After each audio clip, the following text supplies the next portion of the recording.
મિત્રો બોર્ડમાં પૂછાયેલા દાખલાઓ દ્વારા આપણે થોડું રિવિઝન કરી લઈએ. થોડો સમય છે એટલે ફાસ્ટ ટ્રેક દ્વારા આપણે પ્રયાસ કરશું. આ જે યુક્લિડની ભાગવિધિ અને વાસ્તવિક સંખ્યા પ્રકરણ પહેલું છે, એમાં 4 માર્કની અંદર જુદી જુદી રીતે પૂછાય છે. એમાં જનરલી 1 માર્કની ખાલી જગ્યા હોય છે. માર્ચ 2015માં પણ આ 1 માર્કની ખાલી જગ્યા પૂછાયેલી હતી. પ્રશ્નને બરોબર સમજશું તો સીધો જવાબ જ મળશે કે n લેવાના છે, ધન લેવાના છે, યુગ્મ પૂર્ણાંક લેવાના છે. એટલે કે 2, 4, 6, 8 વગેરે એ યુગ્મ છે. યુગ્મ એટલે બેકી સંખ્યા અને પૂર્ણાંક તો છે જ.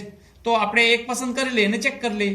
ચાલો n એટલે તો કે 2, n વત્તા 1 એટલે કે 2 વત્તા 1 અને n વત્તા 2 એટલે 2 વત્તા 2.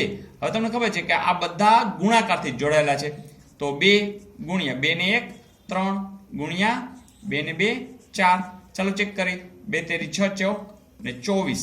ચાલો આ જવાબ મળ્યો એના આધારે તમને તરત જ ખબર પડી જશે. જુઓ છે અવિભાજ્ય છે કે ના. 24 અવિભાજ્ય નથી.